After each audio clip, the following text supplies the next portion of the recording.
मित्रांनो तुम्हाला नमस्कार करतो. ओम श्री गणेश देवताय नमः. ओम श्री गुरुदेवताय नमः. ओम श्री गुरुदेवताय नमः.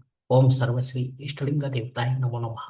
शिवशरणात मित्रांनो, मी कडाप्पा परत एकदा आपल्या समोर हजर आहे. माझ्या धर्मकर्म चॅनलमध्ये आपले सहर्ष स्वागत करीत आहे. मित्रांनो, पंचांगाच्या आता आपल्या समोर सादर करीत आहे.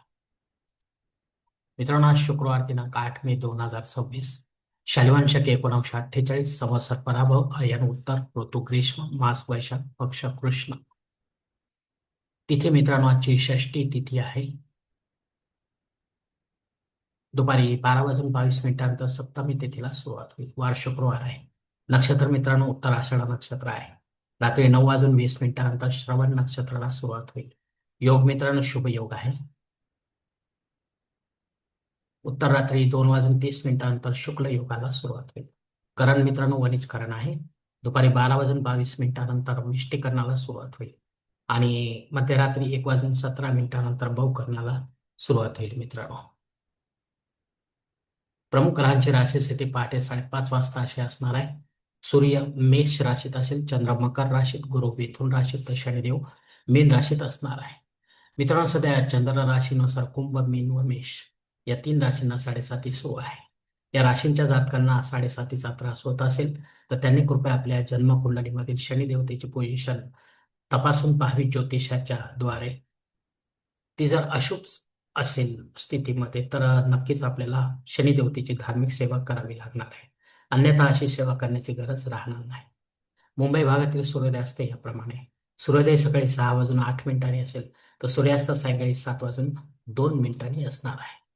मित्रांनो, गोचर ग्रहांची सद्यस्थिती सुद्धा जाणून घेऊया. अस्तंगत ग्रहांमध्ये सध्या बुध ग्रह हा 1 मे ते 21 मे पर्यंत अस्तंगत असणार आहे. 22 मेला त्याचा उदय होईल. मित्रांनो, तर असा अस्तंगत बुध देखील आपल्याला काय फळ देईल हे देखील ज्योतिषी आपल्याला समजावून सांगतील. मित्रांनो, या पंचांगाच्या आधारे आता आपल्या आजच्या पूजेसाठी लागणारा संकल्प आपण सोडणार आहोत. तेव्हा आपण आपल्या उजव्या हाताच्या तळहातावर एक पळी पाणी, थोडे अक्षत, एक फुल व फुलाची पाकळी घ्या आणि हा छोटासा संकल्प म्हणायला सुरुवात करा. मित्रांनो,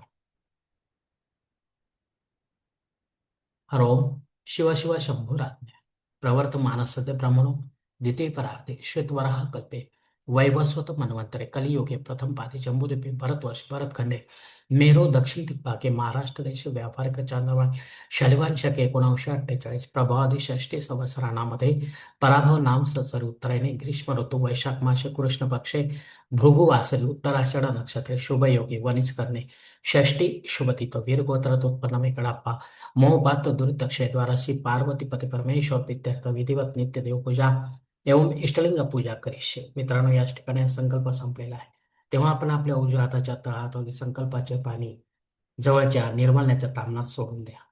मित्रांनो, या संकल्पाची वेळ मर्यादा दुपारी 12 वाजून 22 मिनिटांपर्यंत आहे. या वेळेनंतरही आपल्याला संकल्प सोडायचा असेल तर कुठल्याही धार्मिक विधीच्या संपन्नतेसाठी तर कृपा करून आपण वरील बदललेल्या पंचांगाचा आधार घ्यायचा, नवीन संकल्प तयार करायचा, त्या संकल्पात आपण करत असलेल्या धार्मिक विधीचा उल्लेख अवश्य करायचा. तेव्हाच आपली धार्मिक सेवा संबंधित देवतांपर्यंत पोहोचेल आणि त्यांचे आशीर्वाद आपल्यापर्यंत पोहोचतील. आपले जीवन अधिक सुखमय बनेल.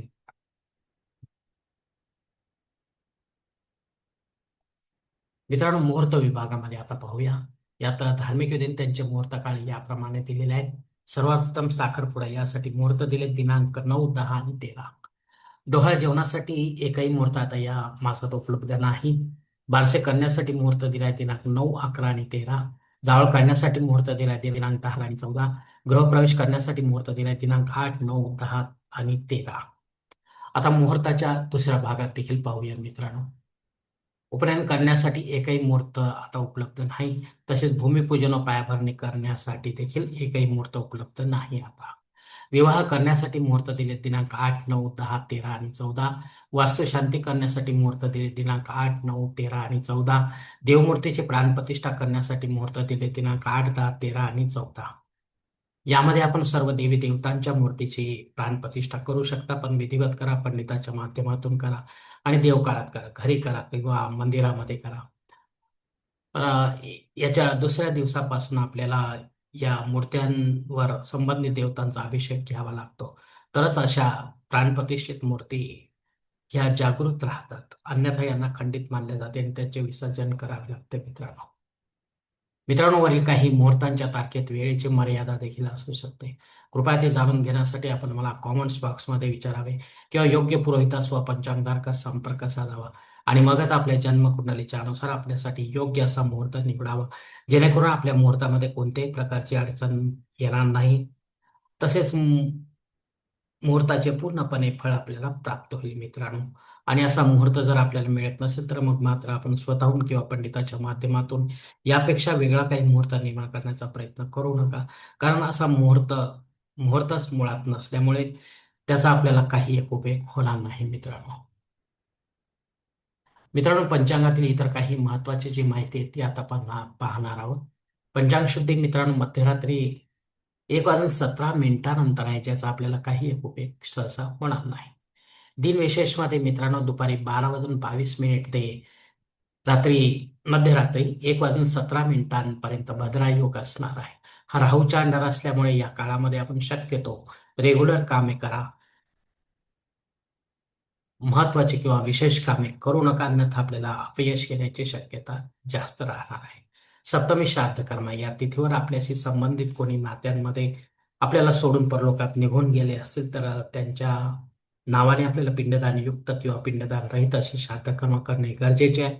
घरी करा किंवा तीर्थक्षेत्री करा, पण विधिवत करा, पंडिताच्या माध्यमातून करा आणि अपराह्न काळातच करा. तेव्हाच आपली पितरसेवा आपल्या पितरांपर्यंत पोहोचेल आणि त्यांचे आशीर्वाद आपल्यापर्यंत पोहोचतील. आपले जीवन अधिक सुखमय बनेल मित्रांनो. मित्रांनो, अग्नी पृथ्वीवर दुपारी 12:22 हजर आहे, त्यानंतर नाही. जर आपल्याला नव्याने काही होम यज्ञ कर्मकांड सुरू करायचे असेल तर या वेळेपर्यंत आपण सुरू करू शकता, पण पुढे जाऊन ते जर बंद पडतील तर मग मात्र आपल्याला त्याचा दोष देखील लागू शकतो. राहुकाळ सकाळी 10:30 ते 12 वाजेपर्यंत आहे. या दीड तासाच्या काळात राहू अत्यंत प्रभावी असल्यामुळे तो आपल्या कामांमध्ये अडथळे निर्माण करणार. तेव्हा आपण शक्यतो या दीड तासाच्या काळात देखील महत्वाची किंवा विशेष कामे करू नका, अन्यथा आपल्याला अपयश येण्याची शक्यता राहील. धन्यवाद मित्रांनो. आजचा हा पंचांगा संबंधीचा व्हिडिओ मी याच ठिकाणी संपत आहे. आपण जर माझ्या मताशी सहमत असेल तर कृपया म्हणजे धर्मकरम चॅनल सबस्क्राईब करा, लाईक करा, आपले कुटुंब मित्रपरिवारासोबत शेअर करा. तसेच कॉमेंट्स बॉक्समध्ये आपले मत अवश्य नोंदवा आणि माझा पुढील व्हिडिओ आपल्यापर्यंत पोहोचण्यासाठी बेल बटन अवश्य दाबा. धन्यवाद मित्रांनो. पुढील भेटीपर्यंत आपण खुश राहा, आनंदी राहा, प्रसन्न राहा. हरिओम. शिवशंभू महादेव.